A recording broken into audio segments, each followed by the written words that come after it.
Ivy Slater, and you're listening to Her Success Story Podcast, a show where gutsy businesswomen share their success journey.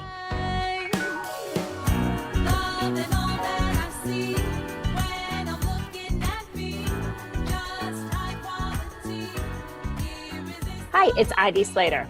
Welcome to today's episode of Her Success Story. So we are so fortunate to have amazing guests out there.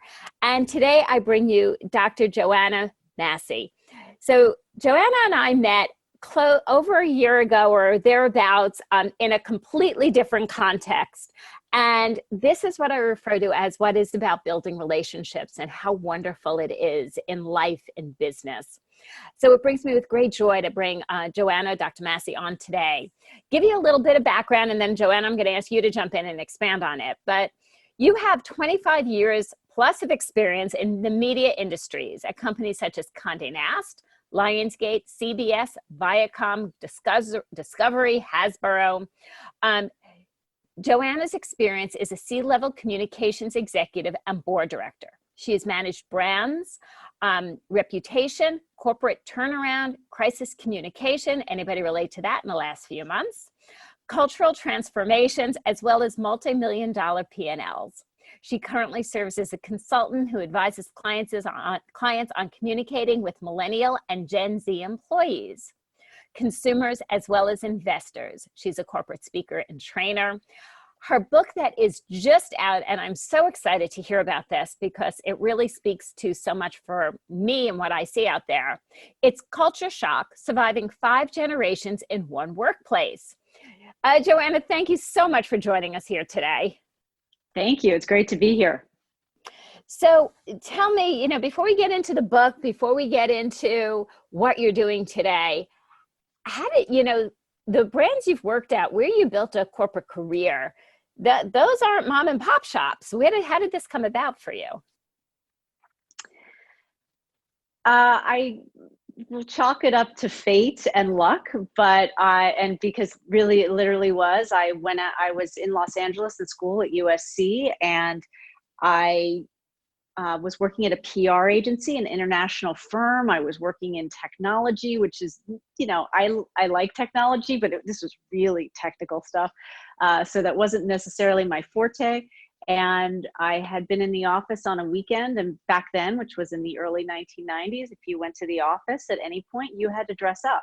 I found myself in going to a USC football game later that afternoon in a suit, and sat next to a friend who I'd known for a long time, but not that well, someone I'd known for a while. And she said to me, "Why are you wearing a suit?" And I said, "Because I was in the office today." And she said, "Oh, it's too bad you don't work in the entertainment industry, because I work at CBS and we need a publicist." And I said something snarky to the effect of, "If the money's right, I can work anywhere. As long as it's not always on a Saturday," because I was working a lot of weekends at that point. And that began a journey where I started to interview and got the job at CBS, and since then stayed and ended up in television and film, publishing and digital content for the rest of my career.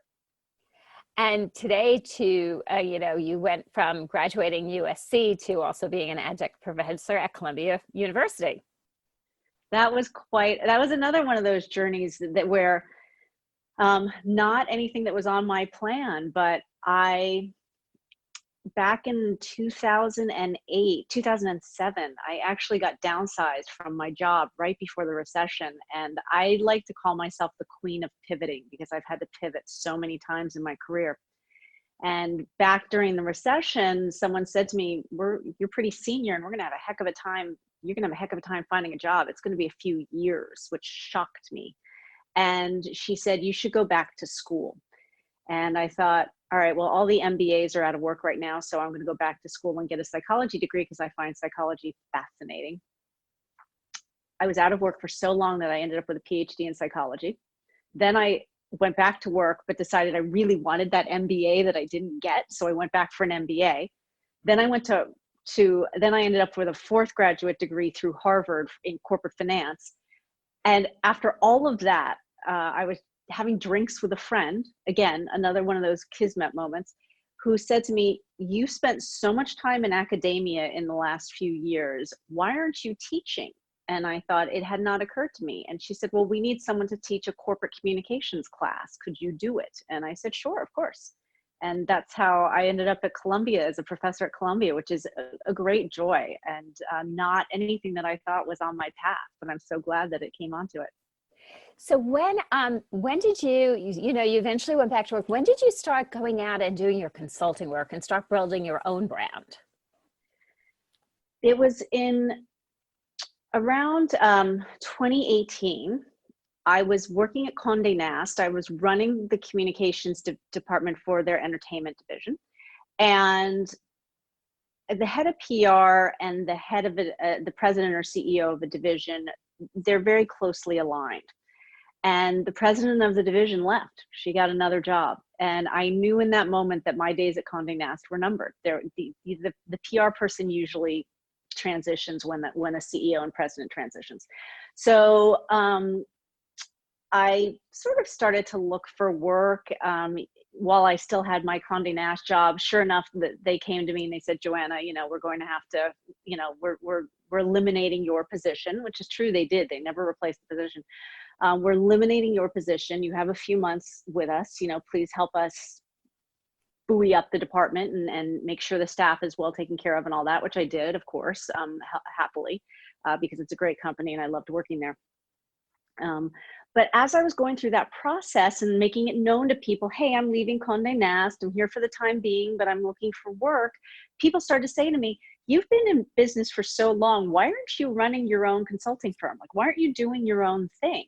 And I thought to myself, I've been downsized out of corporate jobs 5 times, right? So Wow. Corporate America is not stable, at least in the media industry. The media industry has a lot of mergers and acquisitions. There's a lot of disruption in that industry with streaming. The traditional TV model, the traditional film model doesn't exist anymore. Companies are It has pivoting. been shaken up, and I love the word pivot because it is so true. And every business leader that you speak to who has any longevity, we've all pivoted. Mm-hmm. Right, exactly. And so I started to think to myself, I've been downsized 5 times. Maybe I ought to hold the key to the car. Perhaps that would work better. And a lot of people were suggesting that it might be at that point in my career where I could give it a try. So I went out and on my own in January of 2019, and a couple of people said to me, "You need a differentiator. Like, what differentiates you from everybody?" And well, I certainly know how to help corporations pivot. I've been in enough companies where there's been mergers and acquisitions and downsizings and shutter, divisions closing and all that. I certainly know crisis communications, but there's a lot of people that know how to do that in PR. And I started to think about it and go, the one thing I do have that not a lot of my colleagues have is this specialty in, a friend of mine calls me the Generation Z whisperer. It's like, I have an ability. That, the Generation Z whisperer. Yeah, it's funny. He's like, "You're the Gen Z whisperer," and it's his way of saying that I act as a translator between the younger generations, which is Gen Z and millennials, and the older generations, which are Gen X, baby boomers, and even the silent generation. Because the fascinating thing that's happening in business right now, and by the way, we've never had it before. People are living healthier, they're living longer, so they're working longer. And we have everything from 18 years old to 80 years old in the workplace. There's a big difference between 1,000% true, because I see it in my own clients, that span of the Gen Zs that are coming in and have been there for a few years now, and a ton of what I'll refer to baby boomer pluses is the way my terminology. I love that. That's excellent. I might steal that. That's so good. We're friends. We're both New Yorkers. We could do this. The baby boomer pluses who are vibrant and active, and they're not ready to retire. They are living life on their terms. They are built a career. They're incorporating their travel and their livelihoods together, and they're not stopping. And then how did the two all of them sit at a table together? Exactly. And that's what the book, that's what the book Culture Shock is about, because what we're experiencing. So when you take my communications background, working in PR for 30 years, when I'm being really honest about it, and then you take my psychology background, this issue hits perfectly on both of my passions. And so I started to really look at it, and I thought there's a way to explain this really clearly, so to help people understand each other. Because the way generations work is, yes, we're all different, and yes, we're all unique, but we have a shared experience because of the time frame in which we grew up and where we grew up, which means that you have a certain way of viewing the world overall if you were brought up in the 50s versus 70s versus 2000s versus, now. Right. So that's it's so interesting, because so give me wow, I wasn't going to ask you this. So I'm going to ask you some of the guidelines and tips, or possibly a story of how you actually bring somebody who's brought up in the 2000s, the 90s to the 2000s, to the table and help them communicate with somebody who's literally brought up in the 50s. And it's the languaging is completely different. The thought processing, the bandwidth of knowledge, just, you referenced technology earlier. For myself, who's been in the business world like you over 30 years, we did not cut our teeth on technology. We learned technology as adults. Then there's the millennials and the Gen Zs who were grown up with technology. It's second nature to them. How do you bring them to all the same table? There's a lot of different tools you can use. One of the examples I like to use is, imagine that you're having a conversation about procuring paper and boxes for your company. Like, it's a very basic conversation. But then imagine that you have a silent generation person who's born between 1928 and 1945. So they're basically in their 70s, right? And this will be an older manager. So that person, he or she, is involved in the conversation. Then imagine you have a Gen Xer who grew up in the 1980s in the conversation. And then imagine a Gen Zer who grew up in 90s, 2000s. The silent generation, or baby boomer plus, as you called it, that person is going to come at it from the perspective of, I still need to see something printed out. I still need to have things, tangible things. I want to see a contract. I want to see whatever. Printed out. Then you've got the Gen Xer who grew up, like you said, transitioning through technology, and we're good at it. But we also grew up in an era where, like, paper and boxes, when during your birthday, you just tore that stuff open and threw it in a hefty bag, right? So we're not into conserving it. And then you have a Gen Zer who grew up in a time where they have real existential angst about how paper and boxes affect the environment. And so it's about educating people about those different perspectives, which is part of what I do, so they can better understand each other, so then they can better work together. I love that. What drove you to put this in a book? I mean, we're both authors. Writing a book is a labor of, quote unquote, love on some days and hate on the others. But it's a big dedication. It takes a process, and very often in the writing process, we look deep within ourselves to get the greatest content. And as a doctor of psychology, you get that's not always easy. It's not an easy process.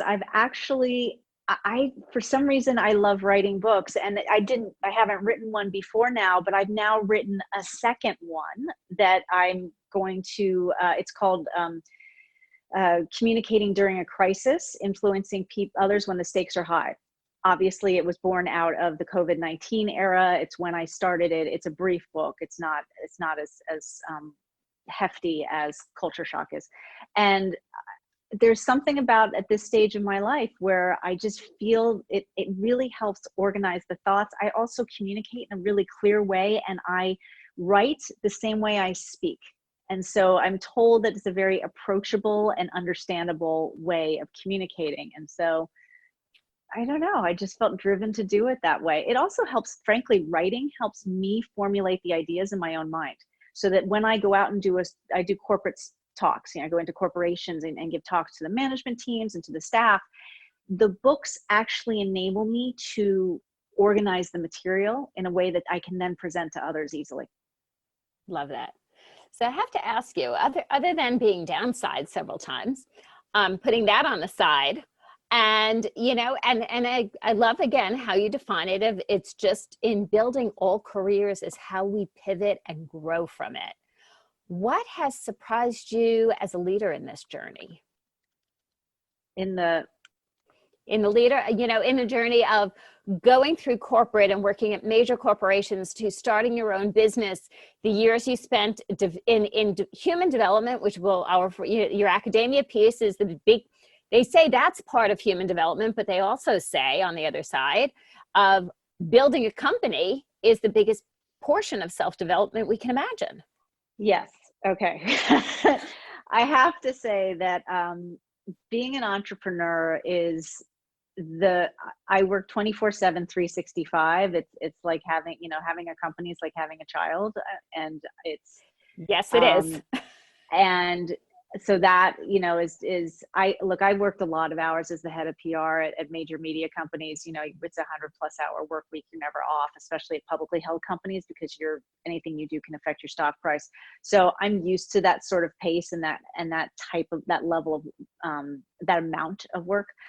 But I would say that the thing that, I don't know that it surprised me, but annoying might even be the better term, or the thing that I don't love about it, to be quite honest, is that I am the general counsel, I am the bookkeeper, I am the CFO, I'm the head of marketing, I'm the social media manager, I am the PR person. And by the way, I'm also the one pitching the business and doing the work. It is all the hats I have to wear that I'm used to, coming from a big corporation and having all these other people and departments to handle those things. I have a new appreciation for how much time things take. I think that's really well said. It is very true. I've been a business owner for over 25 years, and I'll say, I don't know some days which is more challenging, being the business owner, being the mother of the business or the mother of the children, switching off all the hats we wear on a daily basis. And some days I would show up in my office and say, am I the person who's cleaning the floors? Am I the person who's head of sales? Oh, I know, I'm the hired bookkeeper who has to report to the CFO later today. Hang tight, give me an hour. Exactly. I know. It's very interesting, and it's truly, I truly do see it as a self-development piece. I agree with you. It's definitely pushed me, and it's challenged me, and it has certainly made me a better executive and leader for it. And on days I want to pull my hair out because of it. So I have to ask you this: from a C-suite executive who's working 100+ hours a week, to being an entrepreneur running a business working 24/7, 365 days a week, how in the world have you had time to get involved in board work and in VC work? And, you're a woman who is 100% busy, and it's such a leader because you still find time. How do you do it? Or before you even say how you do it, share a little bit about what you do. All right. So part of what you're referencing is that I do sit on a couple of boards. I'm not on a corporate board currently, but I have some nonprofit boards, and I also sit on the board of advisory boards and whatnot for startups, because I love helping female entrepreneurs.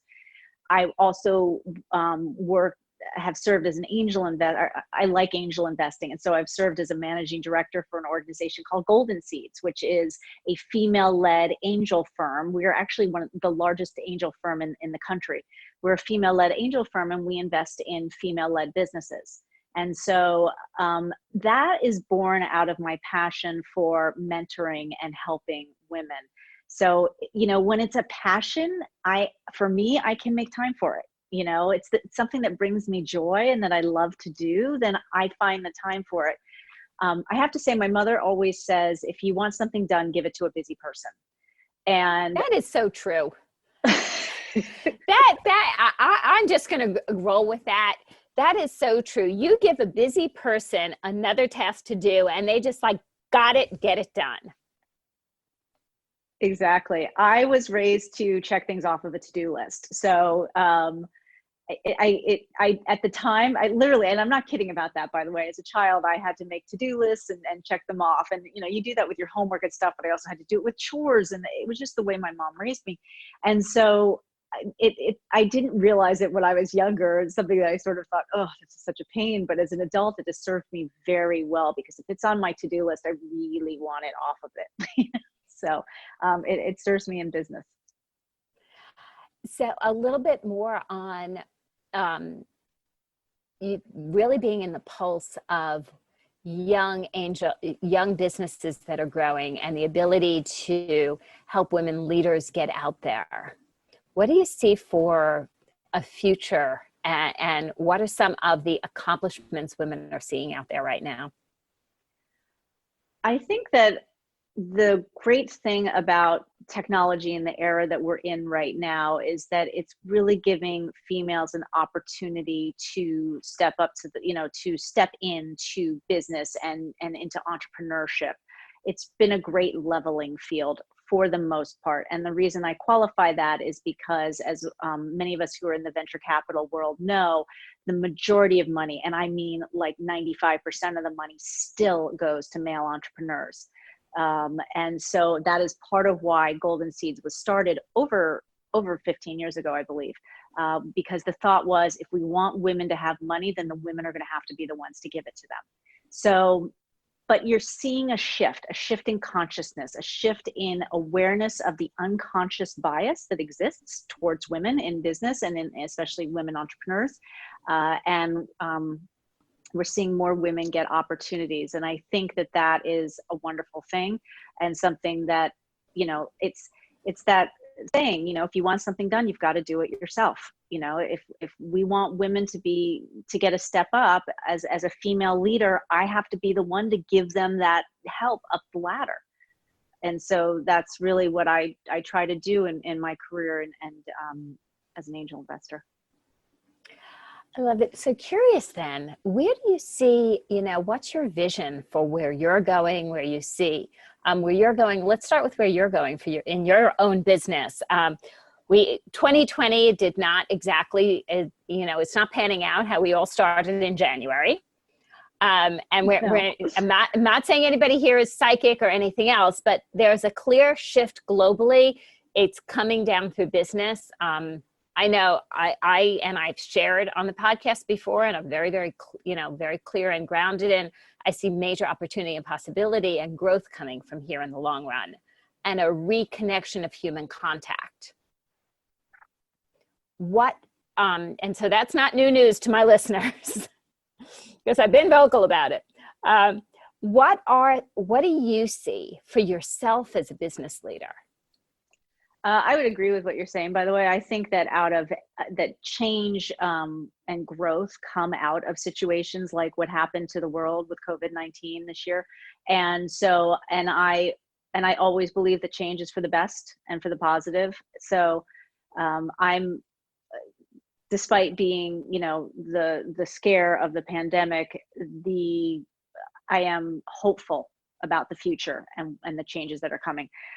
Having said that, what do I see for myself? I wish that I had that, crazy 8 ball, magic way to look at it. I can tell you from experience, what I saw from my career when I first started out is nothing like what happened. And that's when I became the known queen of pivoting. And I really have avoided now getting into, and I think a lot of business people might cringe when they hear this, I don't plan in terms of, I don't look too far ahead to say this is where I'm headed. What I know right now is, and part of why the way I pivot quickly and why it's worked for me is, I look at, what am I good at doing? What do I like doing? And can I make money doing it? And if the answer to those 3 things are yes, then it immediately becomes an option. So, right now, the corporate speaking, the book writing, and, handling communications for corporate clients, and, in terms of, like I said, being the Gen Z whisperer, that's working great. It was until COVID-19. It obviously slowed down at that point, but I have every belief it picks up again as we are transitioning out of this. And beyond that, where does life take me? I'm looking forward to the ride. Love that. What and I love how you touch base on what works for you. Those three components. Is it working? Am I happy? And I'm paraphrasing. Is it working? Am I happy? Does it make money? And I think any which way you look at it, those are really three great tips to stop. That old stop, look, and listen. Yes, exactly. Really, that resonated beautifully. Oh, good.